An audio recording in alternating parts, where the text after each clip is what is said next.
നമ്മളൊക്കെ സാധാരണയായിട്ട് ന്യൂസിലും അല്ലാതെയൊക്കെ പല രീതിയിലുള്ള തട്ടിപ്പ് വീഡിയോകളും കണ്ടിട്ടുണ്ടാവും. ആളുകളെ ഏതൊക്കെ രീതിയിൽ പറ്റിക്കാൻ പറ്റുമോ അതുപോലുള്ള പല രീതിയിലുള്ള വീഡിയോകളും കണ്ടിട്ടുണ്ടാവും. പക്ഷെ ഇത് അതിൽ നിന്നും വ്യത്യസ്തമായിട്ട് ബ്രസീലിൽ നടന്നൊരു സംഭവമാണ്.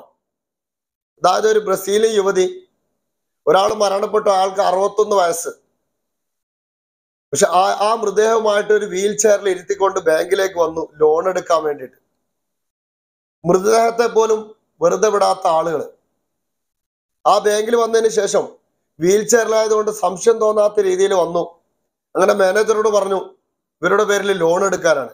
അപ്പൊ മാനേജർ പറഞ്ഞു എന്താണ് ഇങ്ങനെ ഒരു സുഖമില്ലാത്ത പോലെ ഉണ്ടല്ലോ, ഇയാൾക്ക് എന്താണ് പറ്റിയത്? ആ സമയത്ത് ആ യുവതി പറഞ്ഞു ഇയാള് പൊതുവെ ഇങ്ങനെ തന്നെയാണ്, കൂടുതലൊന്നും സംസാരിക്കാറില്ല, ഇപ്പൊ കുറച്ച് സുഖമില്ല. അപ്പൊ ആ മാനേജറൊക്കെ പറഞ്ഞു ഹോസ്പിറ്റലിൽ കൊണ്ടുപോകണം. അവിടുത്തെ സ്റ്റാഫുകളൊക്കെ കൂടിയിട്ട് പറഞ്ഞു ഹോസ്പിറ്റലിൽ വേണമെങ്കിൽ കൊണ്ടുപോവാം. വേണ്ട, ഞാൻ ലോൺ എടുക്കാൻ വന്നാണ്.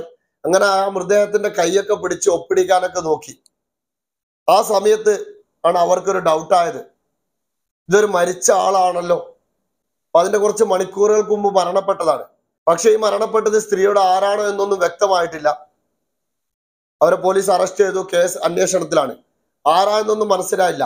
പക്ഷെ എന്നാൽ നമ്മൾ ആലോചിക്കേണ്ടത്, ഒരാൾ മരിച്ചു കഴിഞ്ഞാൽ പോലും ആ മൃതദേഹത്തെ പോലും വെറുതെ വിടാത്ത ആളുകൾ എന്താ പിന്നെ ഇതിനൊക്കെ ചെയ്യുക? ആ മൃതദേഹമായിട്ടാണ് ലോൺ എടുക്കാൻ വന്നത്. എന്തൊക്കെ രീതിയിലുള്ള ആളുകളാണ്! നമ്മളൊക്കെ എത്രയോ വാർത്തകൾ കാണുന്നതാണ്, ആളുകളെ പല രീതിയിൽ പറ്റിക്കുന്നത്, ബാങ്ക് തട്ടിപ്പ്, അങ്ങനെ എത്രയോ വാർത്തകൾ നമ്മൾ കണ്ടുകൊണ്ടിരിക്കുന്നതാണ്.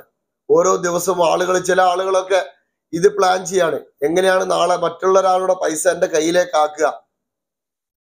നല്ല രീതിയിലല്ല, അവരെ തട്ടിപ്പോ വെട്ടിപ്പോ എന്തായിട്ടില്ല, മറ്റുള്ളവരുടെ കയ്യിലെ പൈസ എൻ്റെ കയ്യിലെത്തണം, ആ രീതിയിൽ ചിന്തിക്കുന്ന ആളുകളാണ്. അവർ പ്ലാൻ ഇടും, നാളെ എങ്ങനെയാണ് ചെയ്യേണ്ടത്, എന്താണ് ചെയ്യേണ്ടത്, അതേ രീതിയിൽ ചിന്തിക്കുന്ന ആളുകളൊക്കെ എത്രയോ ഉണ്ട്.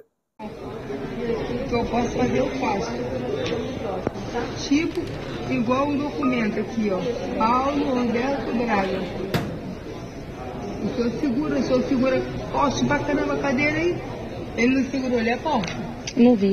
Não, a gente também não. Segura, tio.